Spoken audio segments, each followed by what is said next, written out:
Assalomu alaykum, hurmatli kuzatuvchilar. Hammangizga xayrli oqshomlar tilayman. Mana dunyo matbuotini va dunyodagi butun xabar agentliklarini band qilib turgan yangiliklar va xabarlar Amerika Qo'shma Shtatlarining, Xitoyning, qolaversa Venesuela va Eronda bo'layotgan voqea hodisalarning asosiy sarlavhasi bo'lib turibdi. Men ham albatta biz kontinent sifatida bu hududlarni kuzatib borishimiz kerak va shuning uchun ham dunyo matbuotidan va o'zimizning matbuotlardan, qo'shni matbuotlardan qarab ko'rganim va kuzatganlarimni xulosalagan holda sizlarni qisqacha bir dunyoda bo'layotgan voqea hodisalarning tahlili bilan xabardor qilishga harakat qilaman.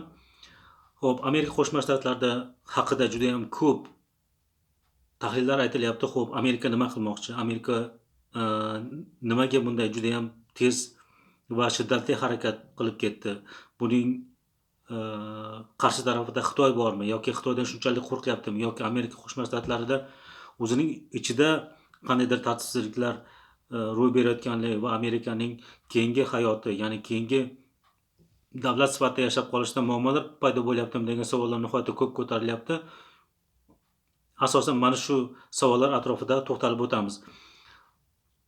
Donald Trump Donro doktrina degan doktrina chiqardi, ya'ni Amerika Qo'shma Shtatlarining tashqi siyosati haqidagi doktrina desak ham bo'ladi, yo'l xaritasi desak ham bo'ladi qo'polroq qilib. Bu Monroe doktrinining aynan o'zi va Donro doktrini juda ham kulgili eshitishi mumkin, lekin bu baribir xalqaro munosabatlar va tarixda qoladigan bir tafakkur tarzi bo'lyapti. Ya'ni Qo'shma Shtatlarning tashqi siyosati bo'lyapti bu.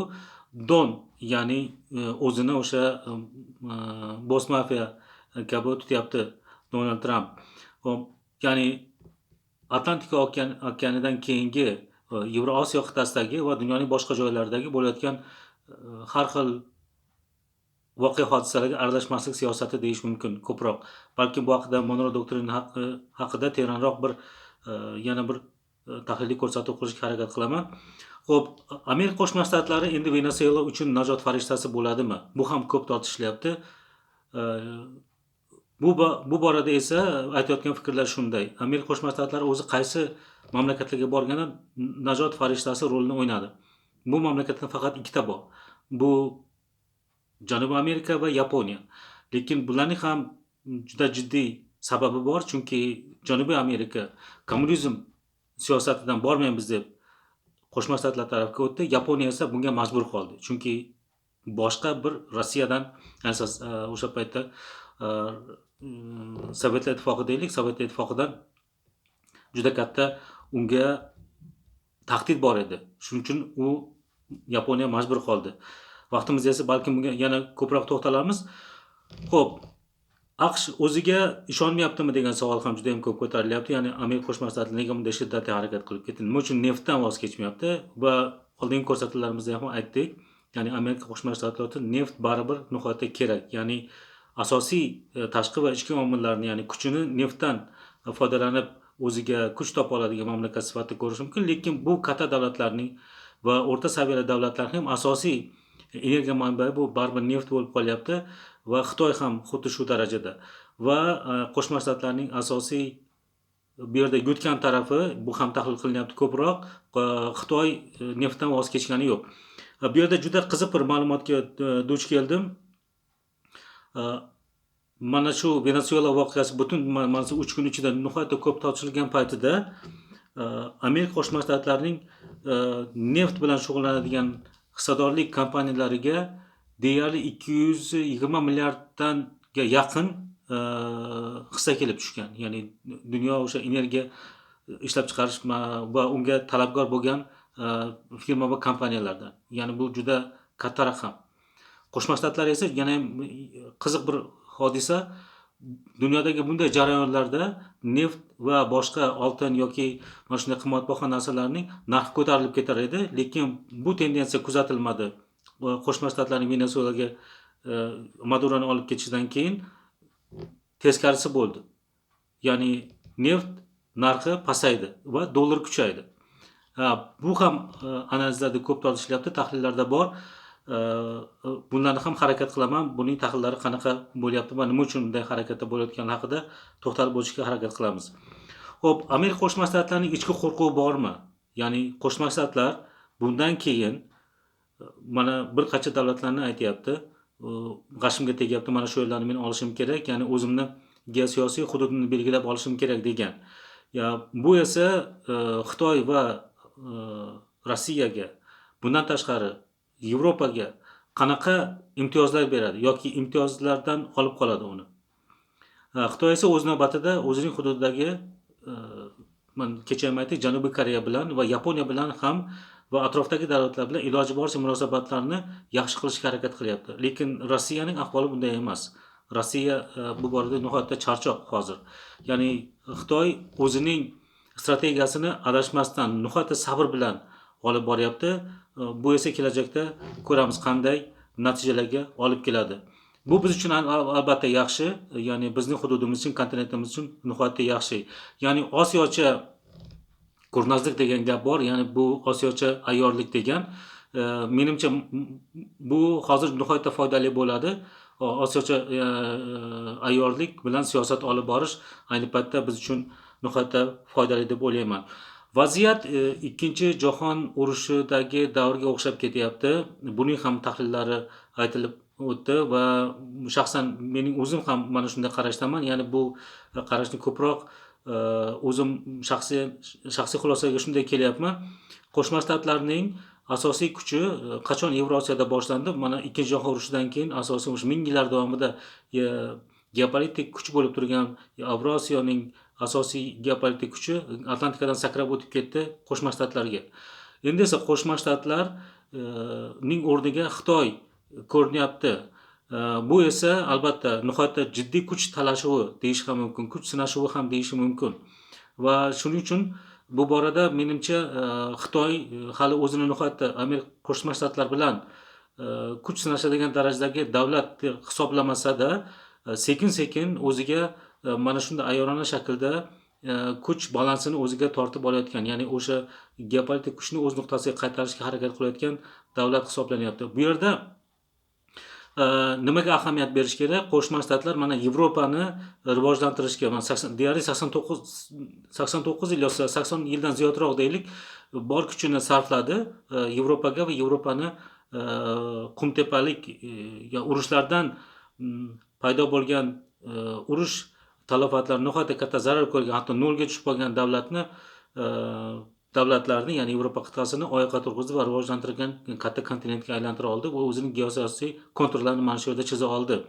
Qo'shma Shtatlar esa endi bunday kuch sarflamoqchi emas. Lekin bu sarflamaydi degani emas, agar real Rossiya tarafdan masalan real tahdid bo'ladigan bo'lsa, albatta Qo'shma Shtatlar yana o'zining bu yerga asosiy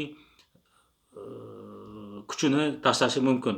Xo'p, nima uchun ahamiyatli deydigan bo'lsak, ya'ni Xitoy nihoyatda ahamiyatli bu yerda. Agar bo'libda Qo'shma Shtatlarning yoki Yevropaning kuchi nimagadir yetmay qoladigan bo'lsa, xuddi Ikkinchi jahon urushidagi paytdagi vaziyatga o'xshab, geosiyosiy kuchni Xitoy o'z nimasiga, tarkibiga olishga katta imkoniyat tug'iladi. Ya'ni hech qanday urushlarsiz yoki hech qanday ya'ni davlat xarajatlarisiz bosim bilan bu mamlakatlarni o'ziga qaratib olishi mumkin. Ya'ni eng tahdidlisi mana shu. Xo'p, endi bu yerda Yevropaning yoki boshqa hududlarning, qisman bizning ham hududni hisoblash mumkin bu yerda qanday yo'l tutishimiz kerak. Bu yerda juda ham ikkilanish bor. O'sha tahlillarda ko'rilayotgan narsa bu Xitoyning qanday kuchi borligi. Xitoyda ko'p narsa bor, lekin siyosiy strategiya va siyosiy muvozanat yaxshi emas Xitoyda. Xitoyning juda ko'p qarama-qarshi jihatlari bor bu borada. Ikkinchi tarafdan esa Rossiyada faqatgina manba bor, ya'ni energiya manbasi bor, yer osti boyliklari ko'p, lekin yana ideologiya masalasida katta muammo bor. Qo'shma Shtatlarda esa deyarli hamma narsa bor, manba ham bor, kuch ham bor, o'ziga juda salohiyatli strategik va geosiyosiy vazni ham bor, lekin energiya masalasida tashqi dunyoga qaram va shuning uchun ham bu borada juda ko'p ya'ni tahlillarda aytilayotgan masalalardan asosiy mag'zi mana shu: bundan keyin dunyo qaysi tarafga og'ishi mumkin. Bu hududlar ya'ni kontinentlar bo'yicha juda ko'p mulohazalar aytilyapti. Bu borada menimcha mana shu yaqin yillarda geosiyosiy konturlar nihoyatda qattiq va qizil chiziqlar bilan chiziladiganga o'xshaydi. Xo'p, bundan tashqari yana sizlarga aytadigan va bugun joriy paytda bo'layotgan, dunyoda bo'layotgan masalalardan bittasi AQShdagi ichki qutblashuv. AQShda ichki qutblashuv chuqurlashib ketayotganligi, bu jiddiy tarz olayotganligi va Qo'shma Shtatlarning bu masala bo'yicha muddatiy reja qila olmayotganligi, ya'ni tashqi siyosatda muddatiy reja qila olmayotganligi, hozir ayni paytda Venesuela borasida ham jiddiy bir tartibga ega emasligi yoki programmaga, ya'ni dasturga ega emasligi haqida ham jiddiy mulohazalar aytilyapti. Bundan tashqari o'sha tahlillarda BRICS va Shanxay hamkorlik tashkiloti haqida ko'proq gaplashila boshladi. Agar Qo'shma Shtatlarga siyosiy mana xabarlar chiqdi, 66 ta xalqaro kelishuvlardan chiqib ketmoqchi Qo'shma Shtatlar. Bu albatta dunyodagi mavjud siyosatni nihoyatda keskin o'zgartiradigan hodisa va shuning uchun ham BRICS va Shanxay hamkorlik tashkiloti masalasi va kelajagi ko'proq gaplashila boshlandi. Bu albatta biz uchun, ya'ni bizni kontinentimiz uchun yaxshi bir xabar, lekin bundan foydalanishimiz kerak. Bu borada bizning nihoyatda ko'p kamchiliklarimiz bor, bularni to'g'rilay olishimiz kerak. Bundan tashqari Qo'shma Shtatlarni Lotin Amerikasida jilolab turadigan mamlakat bormi tahlil ham aytilyapti. Bu keskin ravishda Braziliya ko'rilyapti. Ya'ni Braziliya keyingi paytlarda ancha iqtisodiy va siyosiy tarafdan kuchli mamlakatga aylandi va u yadro quroliga ega bo'layotgan mamlakat, hatto suvosti zaxiralari bo'yicha, suvosti kuchi bo'yicha ham Qo'shma Shtatlarga bas kela oladigan va unga qarshi tura oladigan mamlakat sifatida ko'rilayotganlar tahlillarda ko'p aytilyapti. Lekin shunga qaramasdan Qo'shma Shtatlar albatta bu tahlillarni biz to'g'ri va absolyut deb hisoblay olmaymiz. Chunki Qo'shma Shtatlar dunyoning eng katta mamlakati, super kuchga ega bo'lgan mamlakat, lekin uning zaiflashuvi mana shulardan darak, mana shunday shiddatli harakatlardan darak deb, ya'ni kuchni nazorat qila olmayapti degan tahlil bor. Bundan tashqari Eron masalasi nihoyatda jiddiylashib ketdi. Har holda Isroil va Qo'shma Shtatlar Eronga jiddiy ko'zini tikdi. Bu masala juda ham xavfli. Har holda Eronning bundan keyingi hayoti qanday bo'lishi juda bahsli masalaga aylanyapti. Umid qilamiz kelishuvlarga erishiladi va global dunyomiz yana tinchlik sari ilgarilaydi degan fikrdamiz. Zero hamma davlatlarda ham tinchlik va kelishuvlar albatta rivojlanishga olib keladi. Bizning mintaqamiz uchun xayrli bo'lgan va xayrli bo'lishini har doim istab qolamiz. Rahmat e'tiboringiz uchun, sog' salomat bo'ling. Agar savollaringiz bo'ladigan bo'lsa, bemalol izohlarda yozishingiz mumkin. Albatta bu menga ilhom beradi va bu savollarga izlanib javob topishga harakat qilaman va kanalni qo'llab-quvvatlasangiz nihoyatda bundan minnatdor bo'lardim. Hammangizga xayrli oqshomlar va tinch va totuv hayot tilab qolaman. Katta rahmat.